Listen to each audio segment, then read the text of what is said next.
soft rain, a quiet street, heavy bags in my hands, and a heavier heart inside me. I wasn't expecting anything that day. No kindness, no words, just another ordinary moment to survive.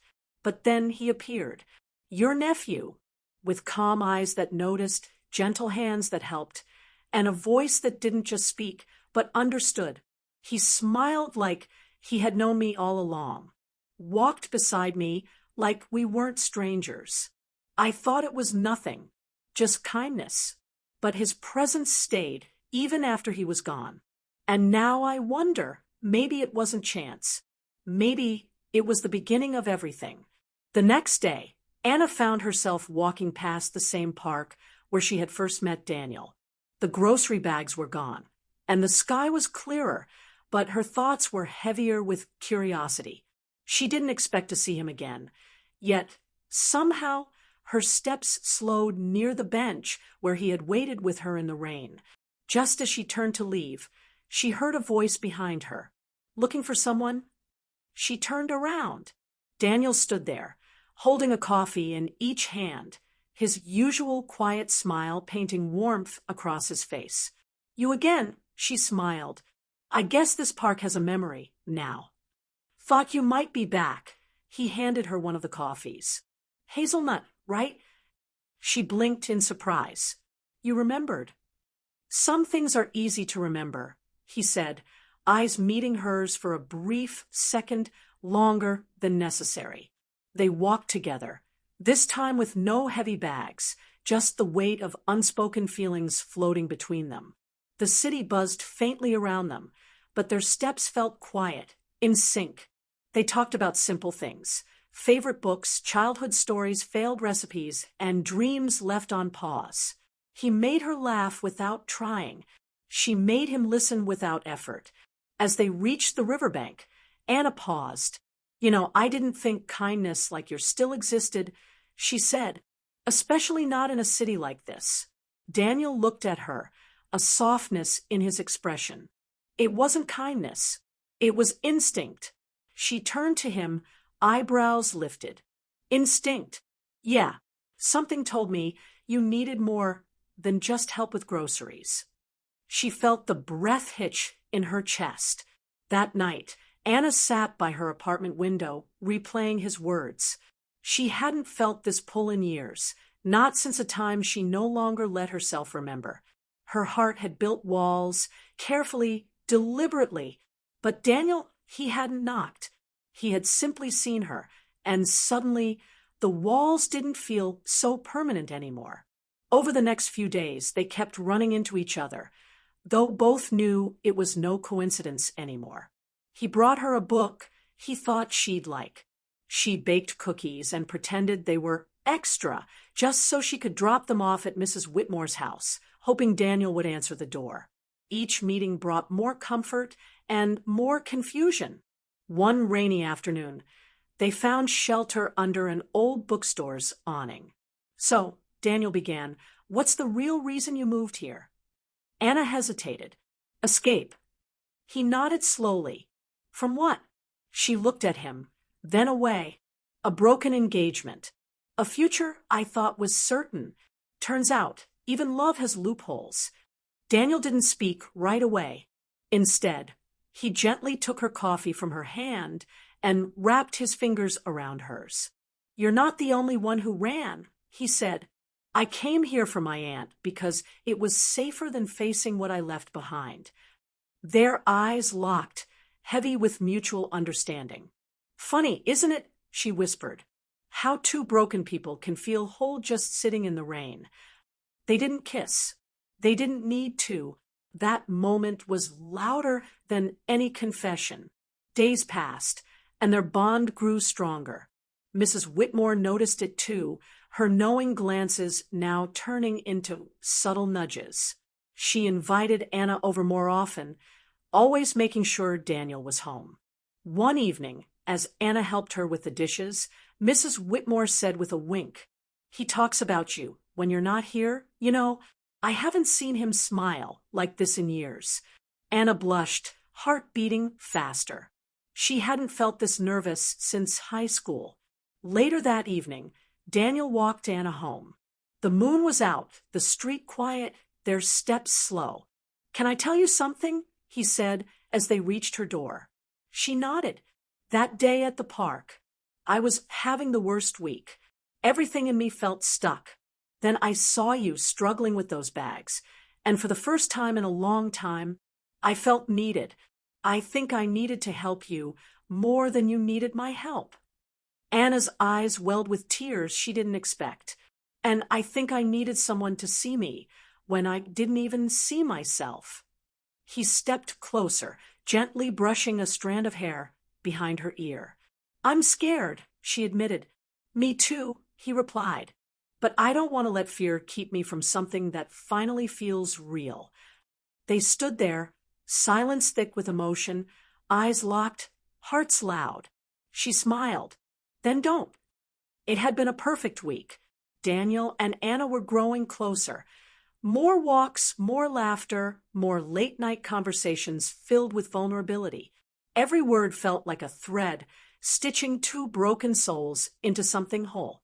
But as beautiful as beginnings are, the past always finds a way back.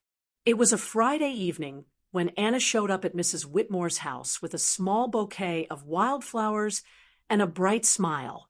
She had just landed a new job at a local art gallery and couldn't wait to tell Daniel.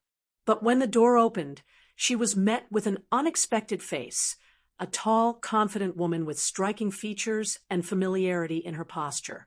"Oh," the woman said, raising an eyebrow. "You must be Anna." Anna blinked. "Yes. And you are?" "Sophie, Daniel's fiancée." The word fiancé hit her like cold water. Anna's breath caught. She tried to steady her voice. "I didn't know Daniel was engaged." Sophie tilted her head. We've been figuring things out." Anna's heart began to sink. "But you're here now." "Exactly. He didn't tell you, did he?" Sophie gave a dry smile. "He never does. He runs. That's what Daniel does when things get hard, like he did with us." The air turned heavy. Anna managed a polite nod and walked away before her composure cracked.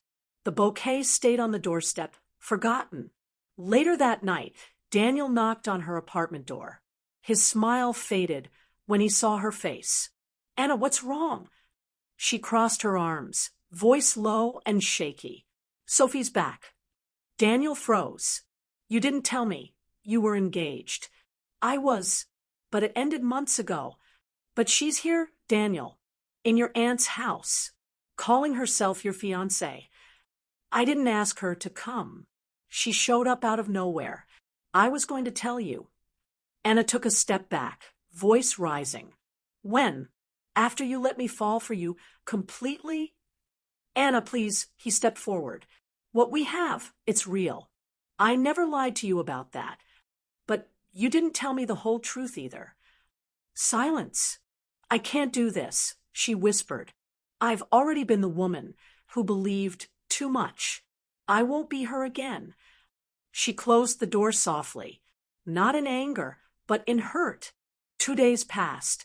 Rain returned, and with it the familiar ache in her chest. Anna avoided the park, the bookstore, the riverside. Every corner of the city felt like it remembered Daniel. She wanted to be strong, to tell herself she was better off. But the truth clung to her like mist. She missed him. Meanwhile, Daniel sat across from Sophie in Mrs. Whitmore's kitchen. "You're wasting your time, Sophie. We're over." "Then why didn't you tell her about me?" Daniel looked away. "Because I was scared she'd walk away, like she did." Sophie softened. "You loved her, didn't you?" "I still do." Mrs. Whitmore entered just then, watching Daniel with a quiet sadness. "If she matters," she said gently, "don't let silence ruin everything. Go tell her." "Not tomorrow." Now, that evening, Anna stood by the riverbank, the same place where she and Daniel had once shared their deepest fears. The wind carried the scent of spring, and the water reflected the soft glow of streetlights. She didn't expect him to come, but she hoped. And then, like a wish spoken into the wind, she heard footsteps. Daniel! He was out of breath, soaked from light rain, holding nothing but an open heart. "I didn't come to make excuses," he said, voice trembling. "I came because I couldn't stay quiet." She looked at him, guarded. "Sophie and I were over long before I met you. But I was still carrying guilt, shame, things I thought I had buried. I didn't tell you because I didn't want the past to ruin what we were building." Anna said nothing. Her silence urged him to go deeper. "But I get it now. Hiding the truth is its own kind of lie. I was afraid of losing you, and I might have already." A tear slipped down her cheek. "You hurt me, Daniel." "I know." He stepped closer. "But if there's any part of you that still feels what I feel, please let me make this right. I'll show up every day, in every way, not to save you, not to fix you, but to love you." Anna looked at him for a long moment. "Do you believe two broken people can really love each other?" He smiled softly. "I think only broken people truly know how." She stared into his eyes that had once seen her when no one else had, eyes that had become her safe place. She stepped forward, slowly, until their foreheads touched. "I don't want perfect," she whispered. "I just want honest. Then that's what I'll be." And for the first time, they kissed. Not the kind of kiss that fixes everything, but the kind that says we'll fix it together. The kiss had happened, quiet, trembling, soaked in vulnerability, and yet powerful enough to melt the silence they had both been carrying. After weeks of uncertainty, Anna and Daniel stood still, forehead to forehead, as the world around them seemed to pause in gentle surrender. When they finally pulled away, Daniel spoke first. "I don't know where this path will take us, Anna, but I want to walk it with you." She didn't answer with words, just a soft nod, and the kind of smile that said, "I'm still afraid, but I'm ready." From that night on, things didn't magically become perfect, but they became real. The next morning, Daniel returned to Mrs. Whitmore's house and gently told Sophie it was truly over. There were no harsh words, no drama, just quiet honesty. Sophie, graceful despite the heartache, nodded and left without another goodbye. She had come hoping to mend something lost, but she saw it clearly now. Daniel had found something new, something deeper, something that had changed him. Mrs. Whitmore watched it all unfold from a distance. She smiled to herself. She had always known. Love, she believed, wasn't always loud. Sometimes it was just a boy helping a stranger carry her groceries in the rain. In the following weeks, Anna and Daniel began to truly know each other. They took long walks after work, not just in the park, but through each other's pasts. She told him about her mother's absence during her childhood and how it had shaped her need for control. He shared how losing his father made him emotionally guarded, always afraid to get close. There were moments of tension, too, times when Anna's trust issues surfaced, or when Daniel pulled away without meaning to. But unlike before, they talked. They didn't shut down, didn't run. They stayed. One evening, as they painted the walls of Anna's tiny new apartment, Daniel looked at her, paint on her cheek, hair tied messily, and asked, "Do you ever think about how strange this is? All of it started because of a few grocery bags and a rainy afternoon." Anna laughed. "Strange? Maybe, but not accidental." He tilted his head. "You believe in fate now?" "No, but I believe in kindness and in second chances." Daniel walked over, brushing the paint from her face with his thumb. "I believe in you." And just like that, another wall fell, this time not in the apartment, but in her heart. Daniel officially asked her out 1 week later, properly, awkwardly, with a single flower and a handwritten note tucked into a used novel he knew she'd love. "I know we've already kissed," the note read, "but I'd still like the honor of taking you on a first date, not because I have to win you, but because I want to celebrate you." Anna laughed and cried all at once. Their first official date was simple, an art exhibit and dinner at a tiny Italian cafe, where the waitress kept smiling at them like she could see something blooming. She wasn't wrong. Anna, once hesitant and closed off, began to open up more freely. Daniel, once guarded and distant, found joy in expressing his emotions. Their bond deepened not because they were perfect, but because they were willing to be honest even when it hurt, and soft even when it was easier to be distant. One Sunday afternoon, they visited Mrs. Whitmore together. She served them tea on the porch, watching with a sparkle in her eye as they held hands like it was the most natural thing in the world.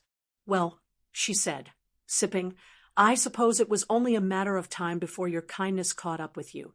Daniel—" He laughed.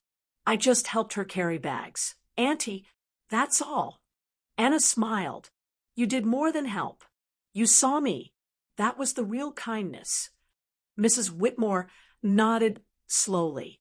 "And you saw him too, dear, even when he couldn't see himself." Silence fell, but it wasn't awkward. It was full of understanding, a silence that said everything that words sometimes couldn't. That night, as they sat beneath the stars outside Anna's apartment, Daniel asked, "Where do you see us in 5 years?" She looked at him, thoughtful. "Maybe still here, maybe somewhere else. But I hope wherever we are, we're still growing, still learning each other, still choosing each other, not because we have to, but because we want to." He nodded, gently intertwining his fingers with hers. "I'll keep choosing you, Anna, even on the hard days, especially on the hard days." The night air was cool, but their hearts were warm, stitched together by chance, challenged by truth, and held steady by choice. Months passed like soft whispers of time. Seasons changed, but something between Anna and Daniel remained beautifully constant. They were no longer just the woman who needed help and the man who offered it. They had become partners, not just in love, but in healing. They fought, sometimes laughed more often, and leaned on each other when life became too loud. Their relationship wasn't perfect, but it was real, raw, and resilient. One evening, while walking through the same park where they had first met, Daniel paused under the old oak tree and pulled something from his coat pocket, a small, folded piece of paper. It was the note Anna had written months ago, a thank you she had slipped into a book he lent her. He had kept it. "You wrote," he said softly, "kindness like yours is rare." He looked into her eyes. "You were wrong. Your kindness changed my life too." Anna smiled, her heart full in ways she never imagined. They didn't need grand gestures or dramatic declarations. Love for them had been found in the simple things: shared coffee, rainy walks, honest words, and small acts of seeing and being seen. As they stood beneath the tree that once watched a quiet beginning, Anna whispered, "It all started because your nephew was kind." Daniel grinned. "No, it started because you let someone in." And with that, they walked forward, hand in hand, not toward a perfect ending, but toward a beautiful forever in progress.